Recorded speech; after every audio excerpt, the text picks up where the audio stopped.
Amrita miss ആണ്. അപ്പോൾ മക്കളെ മിസ് ഇന്ന് വന്നിട്ടുള്ള എന്തിനാണെന്നറിയോ, പാർട്ട് നമ്പർ അതായത് ഭാഗങ്ങളുടെ സംഖ്യകൾ എന്ന് പറയുന്ന ചാപ്റ്റർ നമ്മൾ അടിപൊളിയായിട്ട് പഠിച്ച് തീർത്തതാണ് അല്ലേ. ഇന്ന് മിസ് വന്നിട്ടുള്ളത് മക്കളെ ഈ ഒരു ചാപ്റ്റർ 5 മിനിറ്റ് കൊണ്ട് എങ്ങനെ പഠിക്കാം, അതായത് ഈ ചാപ്റ്ററിലെ ഏറ്റവും ഇമ്പോർട്ടൻ്റ് ആയ കാര്യങ്ങൾ വെറും 5 മിനിറ്റ് കൊണ്ട് മിസ് പെട്ടെന്ന് പറഞ്ഞു തരാൻ വേണ്ടി പോവുകയാണ്. അപ്പോൾ മക്കൾ എന്ത് ചെയ്യുക, കറക്റ്റായിട്ട് വീഡിയോ കംപ്ലീറ്റ് ആയിട്ട് കാണാൻ നിങ്ങളുടെ ഫ്രണ്ട്സിനൊക്കെ ഷെയർ ചെയ്ത് കൊടുക്കുക. പാർട്ട് നമ്പർ ഭാഗങ്ങളുടെ സംഖ്യകൾ എന്ന് പറയുന്ന ചാപ്റ്ററിൽ നമുക്ക് എന്ത് ചെയ്യാം, വെറും 5 മിനിറ്റ് കൊണ്ട് ആ ചാപ്റ്റർ നമുക്ക് സെറ്റാക്കി എടുക്കാം. നോക്കിയാലോ, ഈ ഒരു ചാപ്റ്ററിൽ മക്കളെ ആദ്യം നമുക്ക് അറിഞ്ഞിരിക്കേണ്ടത് ഒരു സർക്കിൾ ആയിക്കോട്ടെ, എന്തോ ആയിക്കോട്ടെ, ഒരു സർക്കിളോ ഒരു റോപ്പോ അല്ലെങ്കിൽ ഒരു ലൈനോ എന്തിനേയും നമ്മൾ കറക്റ്റ് 2 കഷ്ണമാക്കി മുറിച്ചു എന്ന് വിചാരിക്കുക. എന്തും ഏതൊരു സാധനത്തിനെയും ഒരു ചതുരമായിക്കോട്ടെ, റെക്ടാങ്കിൾ ആയിക്കോട്ടെ, സ്ക്വയർ ആയിക്കോട്ടെ, സർക്കിൾ ആയിക്കോട്ടെ, ഒരു ലൈൻ ആയിക്കോട്ടെ, എന്തും ആയിക്കോട്ടെ, ഇപ്പം അല്ലെങ്കിൽ ദോശ, ചപ്പാത്തി, എന്ത് സാധനത്തിനെയും കറക്റ്റായിട്ട് ഈക്വൽ ആയിട്ട് നമ്മൾ 2 കഷ്ണമാക്കി അതിലൊരു കഷ്ണത്തിന് നമ്മൾ കളർ കൊടുത്തു, ഷെയ്ഡ് ചെയ്തു എന്ന് പറയുകയാണെങ്കിൽ ഇതിൻ്റെ ഫ്രാക്ഷൻ അല്ലെങ്കിൽ ഭിന്നസംഖ്യ എന്ന് പറയുന്നത് ഒരു കഷ്ണം അല്ലേ. നമ്മൾ എടുത്ത് കളർ ചെയ്തത് എത്രയാണ്, ഒരു ഭാഗം മാത്രമാണ് നമ്മൾ കളർ ചെയ്തിട്ടുള്ളത് ഔട്ട് ഓഫ് 2 കഷ്ണം അല്ലേ. 2 കഷ്ണമാക്കി അതിലൊരു കഷ്ണം കളർ ചെയ്തു. ഇങ്ങനെയാണ് നമ്മളത് എഴുതേണ്ടത്. 2 കഷ്ണങ്ങളാക്കി അതിലൊരു കഷ്ണം നമ്മൾ കളർ ചെയ്തു. ഇങ്ങനെയാണ് നമ്മൾ ഭിന്നസംഖ്യ അല്ലെങ്കിൽ ഫ്രാക്ഷൻ എഴുതുന്നത്. ഒരു എക്സാമ്പിളൂടെ മിസ് വേഗം കാണിച്ചു തരാം.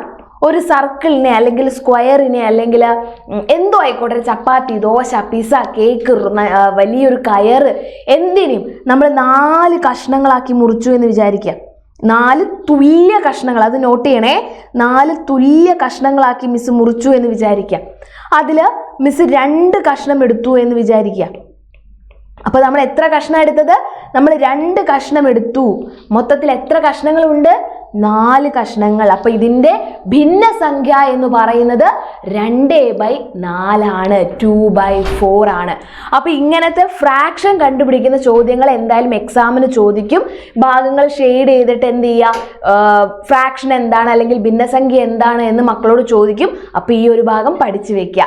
അടുത്തതിലേക്ക് നോക്കിയാലോ. അടുത്തതെന്ന് പറയുന്നത് ഹാഫ്, പകുതി. പകുതിയെ പറ്റിയാണ് രണ്ടാമത് എൻ്റെ മക്കൾ അറിഞ്ഞിരിക്കേണ്ടത്.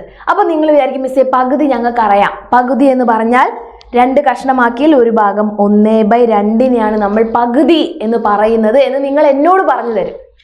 ശരിയാണ്, പകുതി അതാണ്. ഇനി ഒരു സർക്കിളിനെ, ഒരു വൃത്തത്തിനെ മിസ് 4 കഷ്ണമാക്കി എന്ന് വിചാരിക്കാം. ഒരു വൃത്തത്തിനെ 4 കഷ്ണമാക്കി അതിലെ 2 ഭാഗം മിസ് കളർ ചെയ്തു എന്ന് വിചാരിക്കുക. 2 ഭാഗത്തിന് കളർ കൊടുത്തു. അപ്പം ഇതെന്ത് ഫ്രാക്ഷനായി, ഇതെന്താണ്, ഭിന്നസംഖ്യ ഏതാണ്, 2/4 ആണ് അല്ലേ.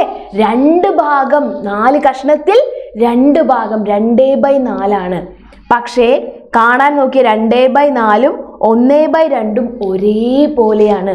2/4 1/2 കാണാൻ ഒരേപോലെയാണ്.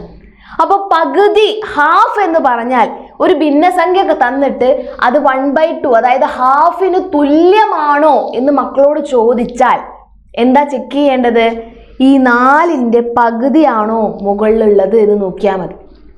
2ന്റെ പകുതിയല്ലേ മുകളിലുള്ളത്, അതേപോലെ 4ന്റെ പകുതിയാണോ നോക്കുക. ശരിയല്ലേ, ശരിയാണ്. അങ്ങനെയാണ് ഇവിടെ നോക്കി, ഇവിടെ എത്ര കഷ്ണങ്ങളുണ്ട്, 1 2 3 4 5 6 7 8 കഷ്ണങ്ങളുണ്ട്. എനിക്ക് ഈ വൃത്തത്തിൻ്റെ, ഈ സർക്കിളിൻ്റെ പകുതി എനിക്ക് വേണം. പകുതി, ഇതിനെ പകുതി ആക്കണമെങ്കിൽ ഞാൻ എത്ര കഷ്ണങ്ങൾ എടുക്കണം, ഈ രണ്ടാമത് കാണിച്ചിരിക്കുന്ന ഈ വൃത്തത്തിൻ്റെ പകുതി എനിക്ക് വേണം.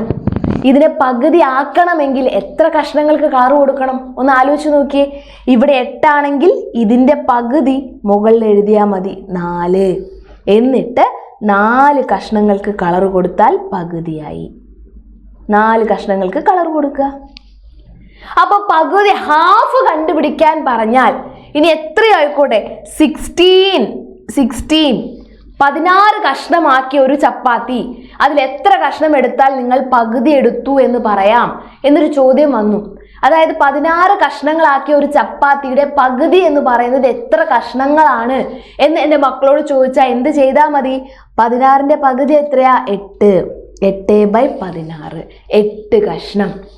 ഇത്രയും ആലോചിച്ചാൽ മതി. സിമ്പിൾ അല്ലേ? അപ്പൊ പകുതിയിൽ നിന്ന് എന്ത് വരും? നമുക്ക് ക്വസ്റ്റ്യൻസ് വരും, പഠിച്ചു വെക്കുക. അടുത്തത് ആരാ നോക്കാം നമുക്ക്. നമുക്ക് അറിഞ്ഞിരിക്കേണ്ടത് ഇതാണ്. ഇവിടെ നോക്കിയേ, ഒരു വൃത്തത്തിനെ എത്ര കഷ്ണങ്ങളാക്കി? 1 2 3 4 5 6 കഷ്ണങ്ങളാക്കി അല്ലെ? ഒരു വൃത്തത്തിനെ 6 കഷ്ണങ്ങളാക്കി, അതായത് 6 കഷ്ണങ്ങളാക്കി. ഇതിലെ 2 ഭാഗത്തിന് മിസ് കളർ കൊടുത്തു. അപ്പൊ എന്തായി? ഭിന്നസംഖ്യ അല്ലെങ്കിൽ ഫ്രാക്ഷൻ എന്താണ്? 2 കഷ്ണം ഔട്ട് ഓഫ് 6. 6 കഷ്ണത്തിൽ 2 കഷ്ണം എന്ന് നമുക്ക് കിട്ടി. 2/6. ഇതിന് ഈക്വൽ ആയ വേറൊരു ഭിന്നം എഴുതാൻ പറയും. ഇതിന് തുല്യമായ വേറൊരു ഭിന്നം, ഇതിന് ഈക്വൽ ആയ വേറൊരു ഫ്രാക്ഷൻ എഴുതാൻ എൻ്റെ മക്കളോട് ചോദിക്കും. അപ്പൊ എന്താ ചെയ്യേണ്ടതെന്നറിയോ? 2 അങ്ങനെ തന്നെ എഴുതുക. 6നെ 3 × 2 എന്ന് എഴുതുക. 6നെ എങ്ങനെ എഴുതുക? 3 × 2.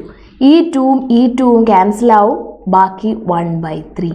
അതായത് 2/6ന് തുല്യമായ വേറൊരു ഭിന്നം എന്ന് പറയുന്നത് 1/3 ആണ്, 1/3 ആണ്.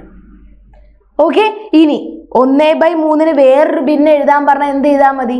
മുകളിലും താഴത്തും നിങ്ങൾക്ക് ഇഷ്ടമുള്ള നമ്പർ കൊണ്ട് ഗുണിച്ചാൽ മതി. 5 കൊണ്ട് ഗുണിക്കാം. 5/15. 1 × 5 5, 3 × 5 15. അതായത് ഒരു ഭിന്നം തന്നിട്ട്, നിങ്ങൾക്കൊരു ഭിന്നം തന്നിട്ട് തുല്യമായ ഭിന്നം എഴുതാൻ പറയും. നിങ്ങൾക്കൊരു ഭിന്നം തരും. ഫോർ എക്സാമ്പിൾ 3/5 ഒരു ഭിന്നം തന്നു. ഈ ഭിന്നത്തിന് തുല്യമായ വേറെ ഭിന്നം എഴുതാൻ പറയും. ഈ ഒരു ഫ്രാക്ഷൻ ഈക്വൽ ആയ വേറൊരു ഫ്രാക്ഷൻ എഴുതാൻ പറഞ്ഞാൽ എൻ്റെ കുട്ടികൾ ചെയ്യേണ്ടത് മുകളിലും താഴത്തും നിങ്ങൾക്ക് ഇഷ്ടമുള്ള നമ്പർ കൊണ്ട് ഗുണിക്കുക. ഞാനിവിടെ 2 കൊണ്ട് ഗുണിക്കുക. 3 × 2 എത്രയാ? 6. 5 × 2 എത്രയാ? 10. ഓക്കെ, ഇതാണ് ഇനി ഇതിന്ന് വരാൻ പോകുന്ന അടുത്ത ടൈപ്പ് ഓഫ് ക്വസ്റ്റ്യൻ. പിന്നെ വരാൻ പോകുന്ന ലാസ്റ്റ് ടൈപ്പ് എന്ന് പറഞ്ഞാൽ ഇതാ. ഇത് എത്രയാണ് ഭിന്നസംഖ്യ? ഇതിൽ കാണിച്ചിരിക്കുന്ന ഭിന്നസംഖ്യ ഏതാണ്? ഫ്രാക്ഷൻ ഏതാണ്? അല്ലെങ്കിൽ ഇതിൽ ഷെയ്ഡ് ചെയ്ത ഭാഗത്തിന്റെ ഫ്രാക്ഷൻ എത്രയാണ്? ഇങ്ങനെയൊക്കെ ആയിരിക്കും ചോദ്യം വരിക. അപ്പൊ എൻ്റെ കുട്ടികൾ എന്താ എൻ്റെ മക്കൾ ചെയ്യുക? ഇവിടെ നോക്കി, ഇതൊരു മുഴുവനാണല്ലേ? ഇത് മുഴുവനായിട്ടും ഒന്ന് കംപ്ലീറ്റ് ആയിട്ടുണ്ട്, ഒന്ന് മുഴുവനായിട്ടുമുണ്ട്. പിന്നെ ഇവിടെയോ ഒരു ഭാഗം ഔട്ട് ഓഫ് 4 കഷ്ണത്തിൽ ഒരു ഭാഗവും ഉണ്ട്. അപ്പം മൊത്തം എത്രയായി? 1/4. എത്രയാണ്? എങ്ങനെയൊക്കെ ചോദിച്ചാലും നമുക്ക് ഇങ്ങനെ എഴുതും. എത്ര ഒന്നുകളുണ്ട്? ഇത് മുഴുവനായിട്ട് 1 ഇത് 1/4 അല്ലേ? 1/4. 1/4. ഇങ്ങനെ 2 ഉണ്ടെങ്കിലോ 2/1/4. ഇങ്ങനെയാണ് ഈ ഒരു ഭാഗത്ത് നിന്നുള്ള ക്വസ്റ്റ്യൻസ് വരിക. അപ്പൊ ഇത്രയേ ഉള്ളൂ ഈ ചാപ്റ്റർ. അടിപൊളിയായിട്ട് പഠിക്കുക. ഇതിലുള്ള എല്ലാ ക്വസ്റ്റ്യൻസും ചെയ്യുക. എല്ലാവർക്കും ഫ്രണ്ട്സിനൊക്കെ ഷെയർ ചെയ്ത് കൊടുക്കുക. ഓക്കെ, അപ്പൊ അടുത്തൊരു വീഡിയോ ആയിട്ട് കാണാം. Bye bye everyone.